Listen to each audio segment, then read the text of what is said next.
Now, according to Amazon, in this pretty small box that looks like it was carried to my house in the mouth of a T-Rex, there is a gaming PC, a monitor, a keyboard, a mouse, and a headset. And all of it cost about $300.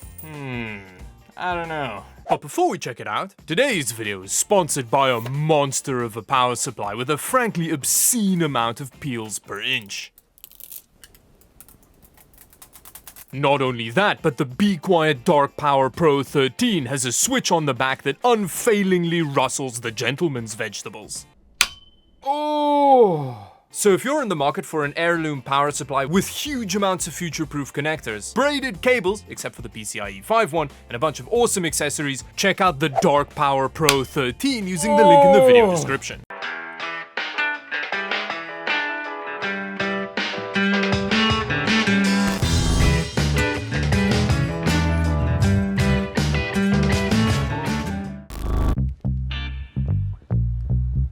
Now, I'm not sure what concerns me more, how Amazon actually managed to fit all of that stuff into this box, or if any of it's okay. Look at these gashes on the side of the box. It's like multi-box deep gashes in here. There's another pretty wild gash on the side here. And then on the bottom, we've got this bad boy. Look at that. But I guess having a no T-Rex delivery policy would technically be discrimination.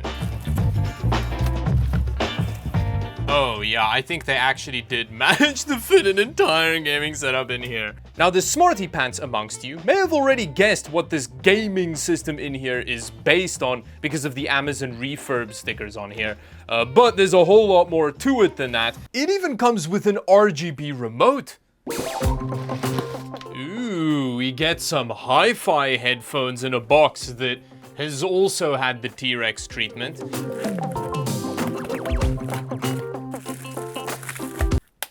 Oh yeah, that's the sound of quality. These kind of look a bit like dollar store Beats headphones. And they're even wireless, which is real fancy. I'm guessing that's why we got two Bluetooth dongles in the box. Considering they're a headset, I'm assuming there's a terrible microphone in them. But anyway, we'll try out the headset a bit later. Let's see what else we got in the box.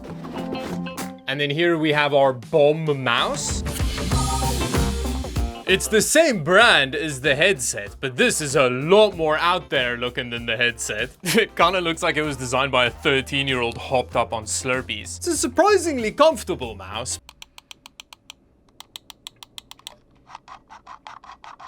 Oh, the clicks are decent, although that scroll wheel feels like a damp handshake. And we don't have any like additional mouse buttons on it, which is a bit of a shame for a gaming mouse. Now to get to the keyboard and the monitor under here, we are gonna have to remove the PC first, so let's do that. Oh, it's so tiny. Oh, and I'm assuming the BOM keyboard is by the same brand. It is, and it just looks like keyboard. And it just feels and sounds like a cheap membrane keyboard. Nothing fancy, but perfectly serviceable. Yeah, the combination of the keyboard and the mouse does feel a bit mismatched. I'm not gonna lie, but I'm sure it has some gamer RGB to make up for it. We'll see. Now I'll have a look at the monitor that seems to have had its lung punctured when we actually set up the gaming setup. But first, let's have a look at the PC.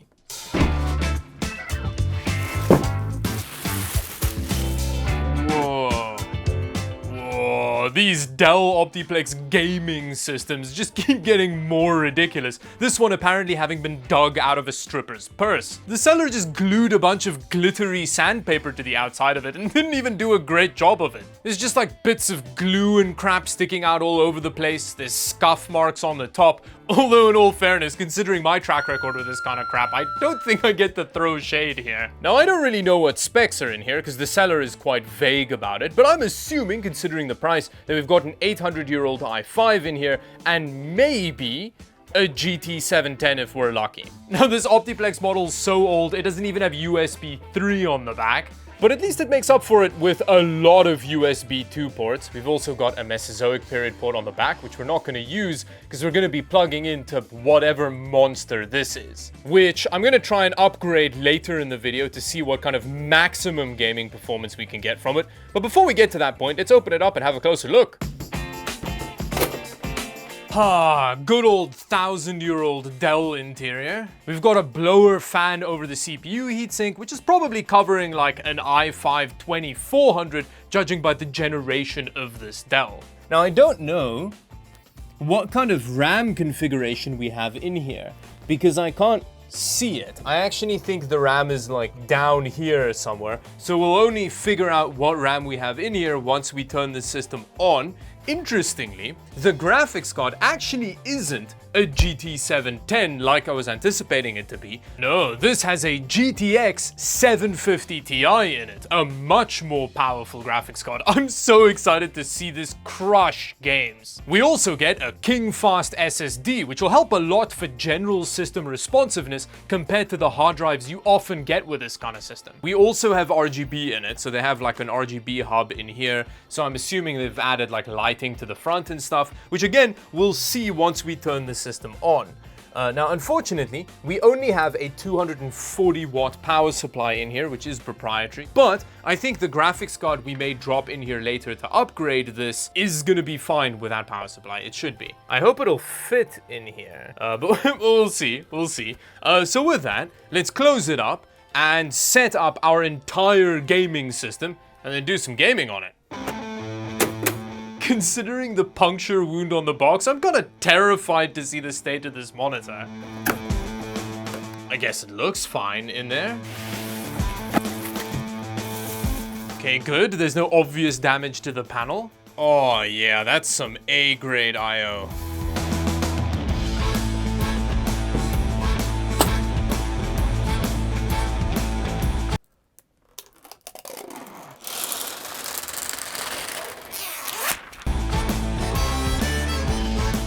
Oh. And the rest of it lights up nicely as well. We've got the keyboard's RGB here, which is quite dim, but I think the mouse more than makes up for it. It looks gamery as hell.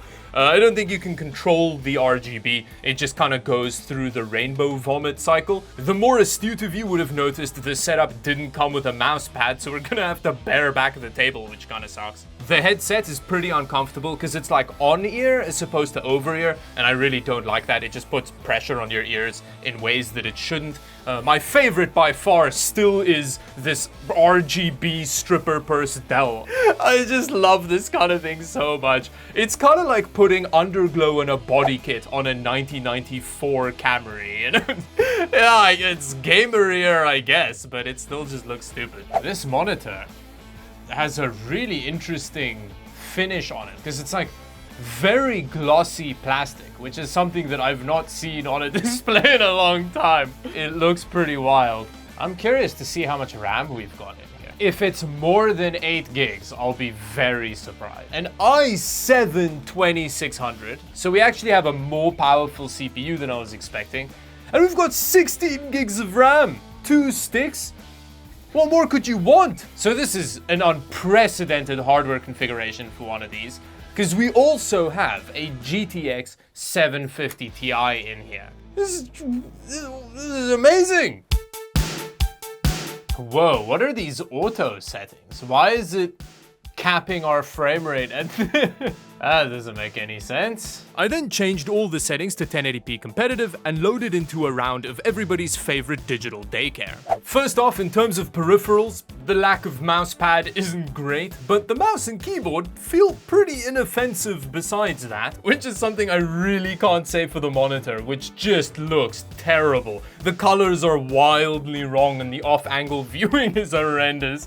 This is one of the worst monitors I've seen in a while. I can't wait to measure it actually. I think it's gonna be hilarious. Other than that though, the gaming performance is way better than what I'm used to from this kind of system.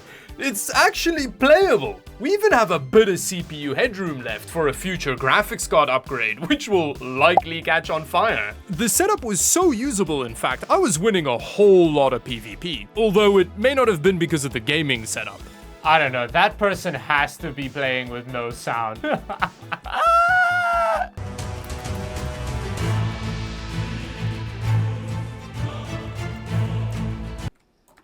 I've killed 6 players and I don't think I've been hit once. This is clearly like baby's first Fortnite round.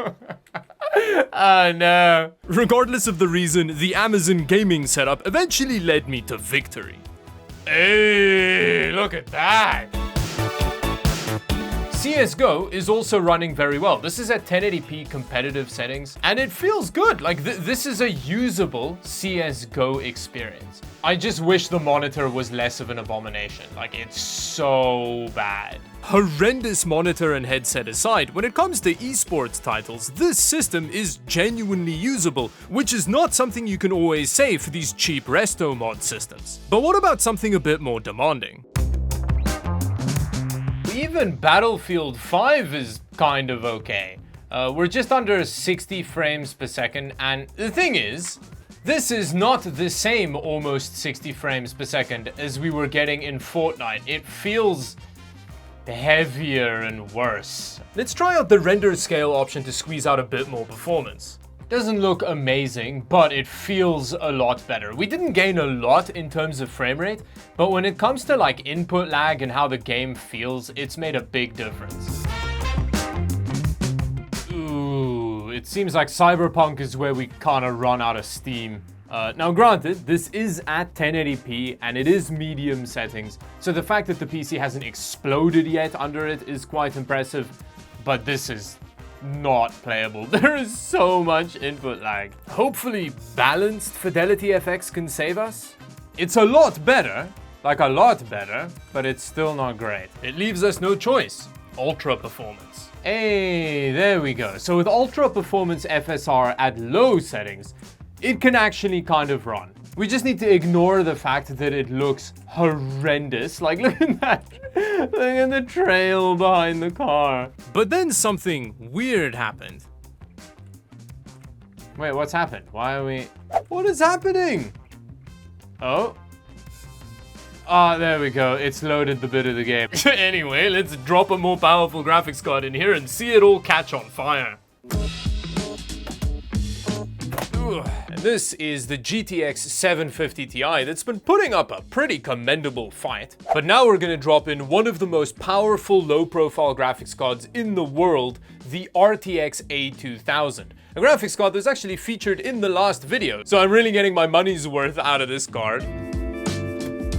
There's actually slightly more clearance than I was expecting between the bottom of the graphics card and the top of the quite hot power supply. Okay, well, because of how all of the clips line up, this doesn't close. Another problem I ran into was the A2000 only has mini DisplayPort connectors on it, and the only DisplayPort to HDMI adapter I have goes the wrong way, so because of the lack of DisplayPort on the monitor, I had to use a different one. Yeah, no, it doesn't work. I'm gonna have to use this monitor. Whoa, considering that the A2000 costs almost double this entire gaming setup, it has barely made a difference. So I guess there was just much less CPU headroom than I was expecting. Although having said that, the CPU utilization is still quite low. On a side note, because the GPU is not doing much, the temperatures are actually very good. And in terms of input lag, it feels quite a lot better. But we're using a different monitor, so that doesn't mean much. Battlefield 5 initially wouldn't let me spawn for some reason, but once that's sorted out... Why can't I spawn? Oh, there we go. There we go. Suddenly spawn happens. Okay, there we go. With Battlefield 5, it's made quite a big difference, although not nearly as big a difference as you'd expect considering the graphics card. I think something like an RX 6400 or a GTX 1650 would be a much less stupid upgrade. And then for some reason, once I installed the A2000, Cyberpunk just refused to launch on the system. Weird. And finally, I did end up measuring the monitor, which went hilariously as expected. The monitor has a max brightness of 80 nits, which is not only terrible, but the monitor reaches that luminosity at 63%. And when you increase the brightness setting above that, the monitor just seems to crank up the gamma until you get a flat gray image at 100% brightness. At 100% brightness, this is what the monitor's color accuracy looks like, which is by far the worst measurement I've ever gotten. For some context, the goal here is to get an average of less than 2. In fairness, when you change the brightness to 63%, it measures way better, but it completely falls apart the moment you touch the brightness setting. Which brings me to the end of the video. Thank you very much for watching. Consider watching another video, suggestion will pop up in a second, subscribe and all that, and until the next video, bye bye.